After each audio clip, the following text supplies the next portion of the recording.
Good morning, everyone, and welcome to the Rangers Review morning briefing for Tuesday, the 27th of July. I'm delighted, as always, to say we're joined by the lovely face of Joshua Barry. Joshua, how are we doing? Bright, mate. Yeah, bright. Feeling fresh, and 4 sleeps till the season starts, Derek. So full of anticipation, mate. What about you? Absolutely.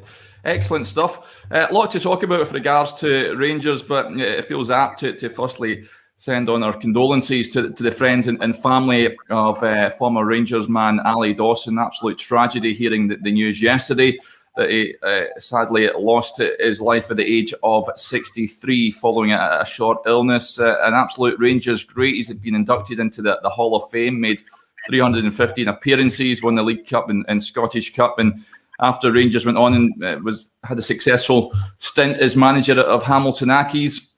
Joshua, Ali Dawson would be before your time, but a lot of love being shown by the Rangers family, and out with that yesterday for Ali Dawson. 63 is no age, and it's such a sad loss to the game. Yeah, totally. But as you say, I think he joined the club at the age of 16, captained them really young, and 315 appearances is absolutely no mean feat. But I think you can always tell in these situations by the tributes people pay, and I think his contribution to grassroots football, as much as his contribution to the clubs he played for, and then I think it was at Division 3 he won the league with Hamilton. So yeah, my condolences as well to his family, and very sad to hear about it. Yeah, absolutely. Moving on, I mean, the fallout from the weekend's games. James Tavernier, of course, speaking to Rangers TV after the game against Real Madrid, glowing in his praise for Stephen Kelly. I saw him firsthand on Saturday against Brighton. He was my man of the match, not just mine, but a number of other people in the press box, as well as I'm sure a whole load of you watching on Rangers television as well. This boy is a right talent. That was the first time I've seen him in the flesh, Joshua, and he's an exciting player for me. I think I hate it when you sort of brand people the next this, the next that, but he reminded me a lot of like a mini Stephen Davis, where he controlled the game, he dictated it at times. He was not afraid to play passes from the back and defence splitting passes. I thought he was terrific. Do you think he's got a part to play this season? Yeah, I mean, I know people have different opinions about this, but I think he's done 2 seasons now on loan. He played a big part for Ross County as they stayed up, and last season, and was given a really important role in the team by John Hughes. But I mean, I think we'll talk about this with his ability, but you see just in a a practical sense. Stephen Davis played 59 games last season, which almost 5,000 minutes of football, which is a lot. He's a very, very fit player, and I think it'd be naive to suggest he couldn't do that again. But I think it'd be naive as well to suggest that we won't have a little bit more turnover there. And I think hopefully with Ryan Jack coming back, he'll play that deeper midfield role a little bit more regularly. Certainly domestically with Kamara, we had the Jack Kamara double pivot a lot at the start of last season, maybe not a lot, but 5 or 6 times. But I think Kelly's perfect to come in and play 10, 15 games even, and I think he's good enough. I agree. I mean, it's always hard to know, but I think certainly from pre-season he couldn't really have done more. I think even when he came on against Real Madrid on Sunday, he lost the ball at one point in quite a dangerous area, but just fought to get it back. And I agree with you. I think you can tell sometimes you get that. You've seen it with Billy Gilmore when he played against England. You get that excitement when someone demands the ball and really fizzes it and moves the ball with pace. And I think especially playing in maybe with a Davis or a Kamara in the midfield too domestically, I personally think he'd be good enough. I guess domestic football is different from pre-season friendlies. But it seems wiser than to go out and get someone like Bongani Zungu, who didn't necessarily work, only started 6 games, will cost the club more on wages, as opposed to just having Kelly there and trying it out for a bit. So yeah, it'll be interesting to see what happens. But there's certainly been a lot of praise from him pre-season, and as I say, I don't really think he could have done much more. So it does seem natural to me that he would stay around this season, and I'm like you, a big fan of him, so I certainly hope so. Yeah, absolutely. He and Nathan Parson, I think, have got big roles to play in the side this season. It's great to see some talented young players coming through and breaking into the first team. Some players that may be heading off. Joshua reports today linking Jordan Jones with a move to Wigan Athletic. Newspaper report down south. For me, I think Wigan would be an absolutely brilliant move for him. But I think we touched on this a little bit yesterday. We can't really see how he forces his way into that starting 11. He's one of the players you think may be heading out the door. Yeah, I mean, I think if you look at his performance compared to that of Scott Rice, who's been in the door 6 months, looks like he's just completely dedicated himself to becoming a better footballer under Gerrard Beale, and I think he, night and day. I just don't see how and where he fits in, especially with us moving, I think, increasingly towards in that front line. You'll see domestically, I think you'll see much more a Sakala and a Nitton, a Roof and a Nitton. If Morelos stays around, Morelos and a Sakala, I don't think there's as much of a need for us to have a Barker and a Jones on the bench anymore.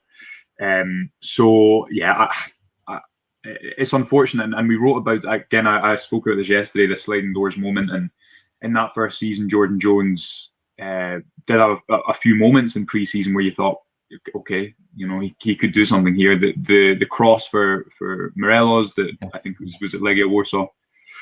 We won 1-0. Like, he I don't think it was ever that much equality of the talent he displayed, but this Rangers team's much better than that Rangers team. I think if you look back to the teams he made an impact in, I'm thinking of the Michelin game away when we won 4-2. I think that was Joe Rebo's first goal for Rangers. This is a very different Rangers team that's evolved, that wants different things. I think now from that front three, has more of the ball. Even in European competition, in the first 2 seasons under Gerrard, I think you could argue we were the weakest team in our group.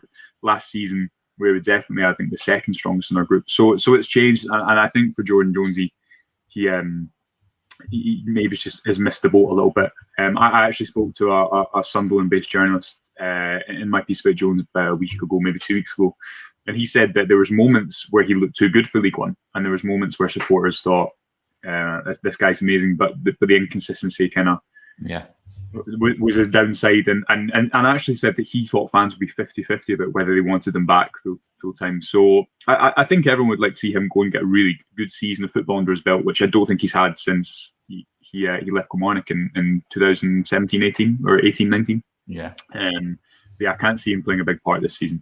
Yeah, but a move to Wigan would make sense. They've just bought Charlie Wyke, who was at Sunderland last season, linked, of course, with Celtic, and once upon a time linked with Rangers, a really good target man. So I can see the reasoning behind going for Jordan Jones. Another player that may be heading out, I think it's common knowledge from the weekend, George Edmundson. Ipswich were credited with an interest. Figures bandied around of around £1 million for Edmundson. He's another one like Jones. I mean, the centre-back position, Joshua, is absolutely congested with talent. I can't see how George forces his way in. I think issues last season hasn't helped with regards to the COVID situation as well that he was involved in. He's another one that I can't see him breaking through. Yeah, I mean, I think we spoke about this yesterday, or touched on it briefly yesterday as well, how Gerrard really seems to be prioritising getting a left footer on the left and a right footer on the right. Yeah. Helander, in my mind, is night and day first choice. I just think he's an excellent top level defender, and I think he'll be next to Goldson whenever he's fit. Maybe when Rangers want to play a certain type of game and squeeze up a little bit more. Balogun was excellent last season. But I do see that being the first four, with Balogun maybe offering Goldson a little bit more respite. We'll see, or maybe coming in on the left sometimes, but especially with Simpson, the pace that allows you to move the ball with a left-footed centre half, and especially at home and trying to move the defence around. I don't see where he fits in, and it's a shame because you remember back to the 1-0 win away against Braga. He was a man mountain, and he did have a few good performances. I think he also struggled at times on the left of a centre back pairing on the ball. But listen, if the club make a profit on it, we've got too many players in that position anyway. Part of the player trading model, I think everyone would wish him all the best, and another one that probably just makes sense. Yeah. Finally, another sort of takeaway from the weekend that we've not touched on yet, Joshua. Steven Gerrard said in his post-match press conference regarding Jermain Defoe having a coaching role this season. It's his main duty, and he's going to focus primarily in the striking positions. It was telling, Gerrard says that he and Michael Beale don't have the sort of nuance and technical insight with regards to that department of the pitch, so that they want an expert in there, and who better to have than Jermain Defoe. Great to have him sign that extra year extension as well, and I think he wants to learn more about the coaching side of the game as well. So, I mean, the Rangers forwards can't help but learn off a guy that supreme talent. Yeah, and it was interesting, Gerard's comments, because he said, listen, none of us are an expert in the forward position. And although that seems like a basic thing to say, and I'm sure that doesn't mean that Gerrard or Beale don't know what they want from the strikers. Of course, that's not what he's saying. But what he's saying is, listen, I've not played in that position. Yeah.